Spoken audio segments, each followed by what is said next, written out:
اعوذ باللہ من الشیطان الرجیم بسم اللہ الرحمن الرحیم رب اشرح لی صدری ویسر لی امری واحلل عقدۃ من لسانی یفقہوا قولی۔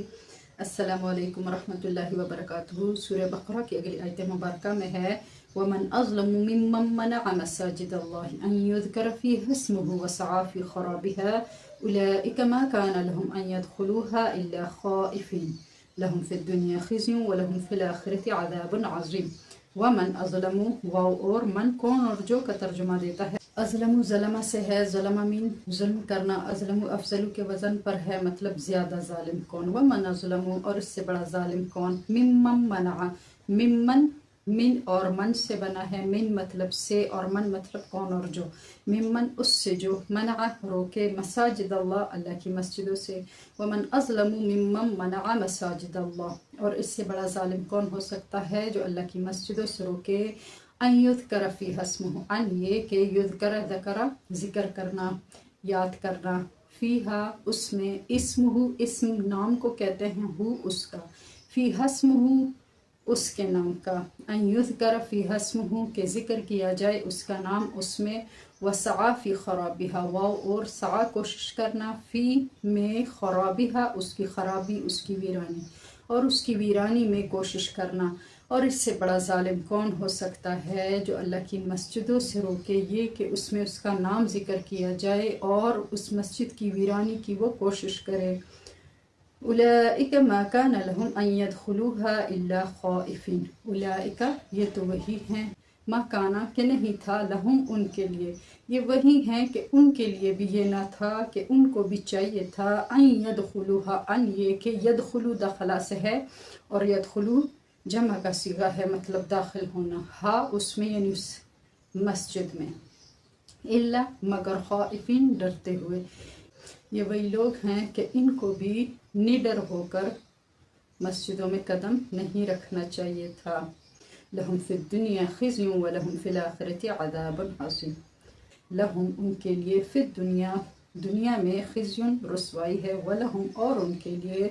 فی الآخرۃ آخرت میں عذاب عظیم بڑا عذاب ہے۔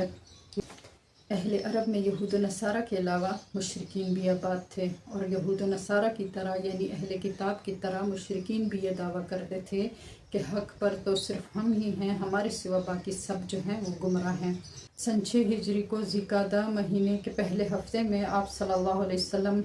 مع صحابہ کرام کے مدینہ منورہ سے مکہ پہنچ کر عمرہ کرنا چاہا، لیکن مشرکین نے حدیبیہ کے مقام پر آپ صلی اللہ علیہ وسلم کو روک دیا اور مکہ میں داخل نہ ہونے دیا۔ حضور صلی اللہ علیہ وسلم نے مشرکین سے فرمایا بیت العتیق خانہ کعبہ سے تو کسی کو روکا نہیں جاتا، پھر تم مجھے کیوں روکتے ہو؟ مشرکین کہنے لگے ہم ایسے لوگوں کو نہیں آنے دیں گے جنہوں نے بدر کے روز ہمارے باپ چچا بھائیوں کو قتل کیا ہے۔ بہرحال مشرکین سے ایک صلح نامہ پر راضی نامہ ہو گیا۔ اس سال مشرکین نے حضور صلی اللہ علیہ وسلم اور آپ کے ہمراہی صحابہ کو عمرہ نہ کرنے دیا۔ انہی کفار مشرکین کے بارے میں یہ آیت نازل ہوئی، جس کا حاصل مطلب یہ ہے کہ یہود و نصارہ کی طرح یہ مشرکین عرب بھی مسلمانوں سے دلی عداوت رکھتے ہیں اور ظلم کرنے کی کوشش میں لگے رہتے ہیں، اور اس سے بڑا ظالم کون ہو سکتا ہے جو مذہبی فریضہ سے روکے، مسجد حرام جیسی مقدس جگہ میں مسلمانوں کو اللہ کا نام لینے سے روکے، اس طرح خانہ خدا کو بے رونق اور ویران کرنے کی کوشش کرے، حالانکہ خود ان لوگوں کو ان مقامات مقدسہ میں انتہائی ادب اور خوف سے جانا چاہیے تھا کہ ایسے متبرک مقام میں گندگی اور مرے ہوئے جانوروں کی انتڑیاں وغیرہ ڈالتے تو یہ حق پر تو کیا ہوئے جیسا کہ دعویٰ کرتے ہیں، بلکہ ایسے ظالم لوگوں کے لیے اس دنیا میں بھی ذلت و رسوائی ہے اور آخرت میں بھی عذاب عظیم ہے۔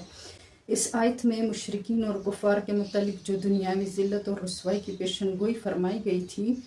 وہ پوری ہوئی، اور پوری دنیا نے دیکھا۔ جب مکہ فتح ہوا سن 9 ہجری میں آپ صلی اللہ علیہ وسلم نے اعلان فرمایا اس سال کے بعد حج میں کوئی مشرک نہ آنے پائے، چنانچہ سرزمین عرب و کفار مشرکین سے پاک ہو گئی، سب وہاں سے نکال دیے گئے۔ جمہور مفسرین نے لکھا ہے کہ اس آیت کا حکم عام ہے، ہر شخص جو مسجد میں ذکر اللہ سے منع کرے، خانہ خدا کو ویران کرنے کی کوشش کرے، اس آیت کے حکم میں داخل ہے کہ اس کے لیے دنیاوی رسوائی بھی ہے اور آخرت میں بھی عذاب عظیم ہے۔